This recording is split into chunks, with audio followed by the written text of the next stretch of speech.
मुझे लगता है कि सबके पास कहने को बहुत कुछ है, पर बोलना ही 10 मिनट के भीतर शायद वो संभव नहीं है। तो आशीष की बात से मैं भी अपनी बात अब आगे बढ़ा देता हूँ, और अपनी बात कहूँ उसके पहले मैं सर्वेश्वर जी की ही बात से शुरू करता हूँ। अपने विषय में वो क्या कह रहे हैं। सर्वेश्वर कहते हैं, मेरी सबसे बड़ी कमजोरी है अनेक ऐसी स्थितियों से चिपके रहना जिनका मेरे लिए कोई मूल्य नहीं है, और फलस्वरूप निरंतर एक तनाव में जीना। यही तनाव मुझे लिखने को विवश करता है। जिन स्थितियों में जिस स्तर पर मैं जीता हूँ, शायद अधिक आवेश के साथ इस तरह दोहरी जिंदगी बिताता हूँ, एक समर्थन की, एक विद्रोह की, एक यथार्थ की, एक कल्पना की, एक भावना के स्तर पर, एक विचारों के स्तर पर। दोनों स्तरों को एक करने का संघर्ष निरंतर बना रहता है, और उसी तनाव की स्थिति में लिखना होता है। दो विपरीत स्थितियां मुझे निरंतर अपनी अपनी ओर खींचती हैं, और उस गहन यातना के क्षणों में मेरी हर कराह, हर चीख मेरा साहित्य है। दूसरा सप्तक की भूमिका में आज्ञे जी ने लिखा है, प्रयोग द्वारा कवि अपने सत्य को अधिक अच्छी तरह जान सकता है और अधिक अच्छी तरह अभिव्यक्त कर सकता है। थोड़ी देर के लिए अगर प्रयोग शब्द की जगह अनुभव रखकर इसे फिर से पढ़ा जाए तो यह वाक्य सर्वेश्वर दयाल सक्सेना की कविता के लिए सटीक व्याख्या होगी। मैंने भी बहुत सारा लिखा है, लेकिन जो बातें अभी हो चुकी हैं तो उसी को मैं थोड़ा सा आगे बढ़ाता जाता हूँ, क्योंकि पहले तो मैं इस पर आ रहा था कि हम सर्वेश्वर की कविता को लेकर कहाँ से बातचीत शुरू करें, जिसका जिक्र पंकज जी ने भी, पूनम ने भी और आशीष ने भी कर दिया कि उनके 3 दशकों की कविता, नई कविता या साठोत्तरी कविता या तमाम। तो मैं और जो आशीष ने जो कहा कि उनकी जो रचनाएं हैं सालों के, वर्षों के क्रम में है, तो मैं दूसरी तरह से इसको देखता हूँ कि उनकी कविता को उनकी जीवन यात्रा के क्रम में भी देखा जा सकता है। गांव, देहात और कस्बे का आदमी जो उनकी शुरुआत है वो उनकी कविता में मौजूद है। वही व्यक्ति जब पेशेगत जीवन में बड़े शहरों में पहुंचता है तो उसके सरोकार और अनुभव भी उनकी कविता में दर्ज हैं। इस अनुभव के बाद उसकी नजर जब पैनी हो रही तो उस साहचर्य में एक लेखक कवि होने की जिम्मेदारी भी उनकी कविता में दिखाई देती है। विचारधारा का उतना आग्रह उनकी कविता में दिखाई नहीं देता, लेकिन उसकी ध्वनियां तो है ही। फिर उनका संपादक और टिप्पणीकार भी कविताओं में दिखाई देता है, जो कहीं कहीं पर सतही भी है। कुछ विषयों पर कविताओं में एक तरह का अतिरेक भी दिखाई देता है, जिन्हें पढ़कर प्रश्न उठता है, क्या उसका कवि केवल लिखने के लिए कविता लिख रहा?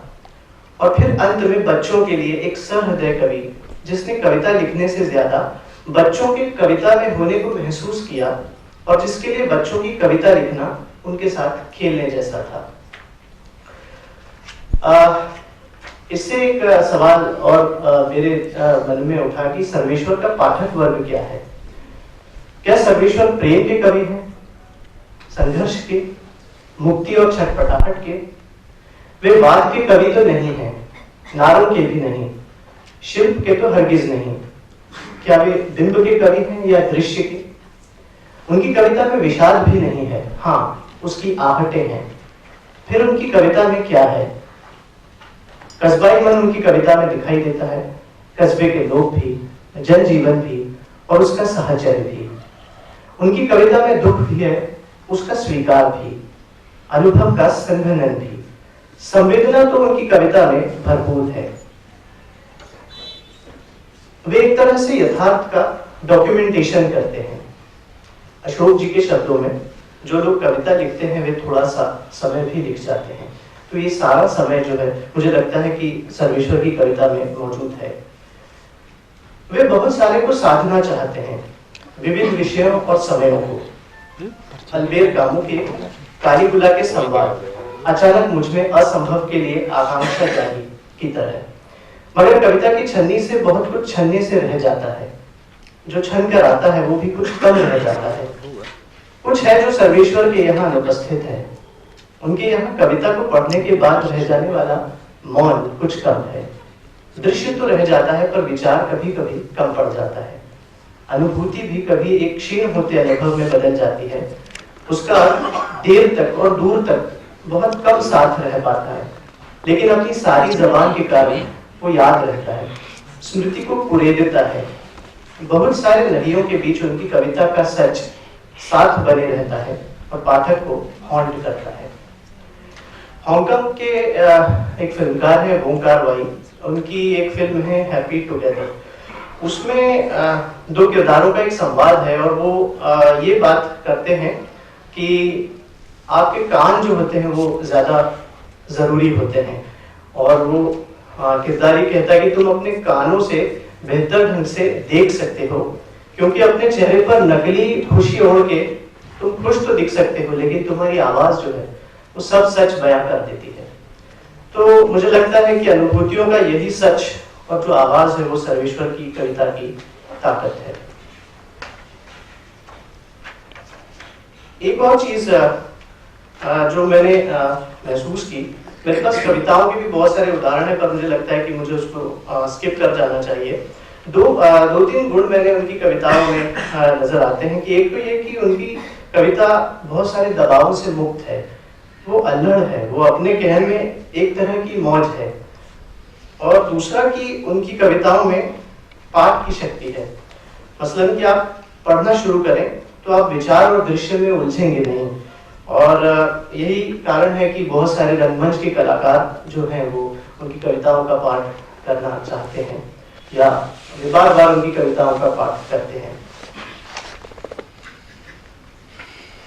एक बात जो आशीष आपने कही, मुझे लगता है कि ठीक है, वो आने वाली चीजों को जो आपने कहा कि उनके पास में आने वाले समय की कविता नहीं है, मुझे लगता है कि किसी ये सब्जेक्टिव भी है और ये कहीं कहीं पर है भी, कहीं कहीं पर नहीं भी है। तो एक कविता है फसल नाम की, मुझे लगता है कि उसमें वो बात है जो कि अपने समय में, वो आने वाले समय को लेकर जो बात कर रहे हैं, मैं वो पढ़ भी देता हूँ। फसल इस कविता का शीर्षक है। हल की तरह, कुदाल की तरह या खुरपी की तरह पकड़ भी लूं कलम को तो भी फसल काटने को मिलेगी नहीं हमको। हम तो जमीन ही तैयार कर पाएंगे, कल जब फसल उगेगी लहलहाएगी, मेरे न रहने पर भी हवा से इठलाएगी, तब मेरी आत्मा सुनहरी धूप बन बरसेगी। काटेंगे उसे जो, फिर वही उसे बोएंगे, हम कहीं धरती के नीचे सोएंगे। एक और उनकी कविता में जो खास बात लगती है, जो कि संवेदनाएं हैं, और वो मुझे उनकी कविताओं की ताकत लगती है। खासतौर से उन्होंने पिता और पत्नी की मृत्यु पर जो कविताएं लिखी हैं, तो उनके यहाँ ये दुख अपने त्रासद रूप में सामने आता है। निज की ये कविताएं उसी तरह की त्रासदी का आख्यान रचती हैं जिस तरह ग्रीक थिएटर में त्रासदी के नाटकों की परंपरा है। कृष्णदत्त पालीवाल ने पत्नी की मृत्यु पर जो कविता है उस पर लिखा है कि वो कविता एक शोक गीत ही कवि नहीं लिखता, एक दहाड़ती चीख से बेबसी को परिभाषित करता है। और उसकी कुछ लाइनें हैं। देह का धर्म है सहना फिर सहना, क्या इतना ही था तुम्हें मुझसे कहना। भविष्य सिकोड़ते जा रहा है मेरी पीठ और झुकाता जा रहा है मेरे कंधे। छाती पहाड़ बनाते बनाते मैं आदमी से नाव बनता जा रहा हूँ। सुदीप 10 मिनट हो गए। 10 मिनट, 2 मिनट, 10 मिनट। अरे अभी 2 मिनट, 12 मिनट में खत्म करूंगा। बस आखिरी बात कि जो लंबी कविताएं हैं, लंबी कविताओं को साधना भी उनकी हसरत रही है, संभवतः निराला या मुक्तिबोध का अनुसरण करते हुए। तो उन सभी लंबी कविताओं का जिक्र भी हुआ, कुआनो नदी, मृतनगर में, लोहिया के नर रहने पर, या कॉफी हाउस में एक मेलोड्रामा। तो मुझे यहाँ पर उनकी खास बात जो लगती है और आपने उसको कि वो कविता के विषय को कितना आगे ले जा सकते हैं। तो मुझे यहाँ पर ऐसा लगता है कि जैसे फिल्म का स्क्रीन प्ले होता है, कैसे दृश्यों को हम परत दर परत खोलते जाएं, तो सर्वेश्वर जी उस तरह से कविताओं को खोलते हैं और फिर यहीं पर उनके नाट्य लेखक का भी संकेत मिलता है। तो वो कविता तो अब मैं नहीं पढ़ता हूँ और मैं अपनी बात यहीं पर समाप्त करता हूँ। इसके बाद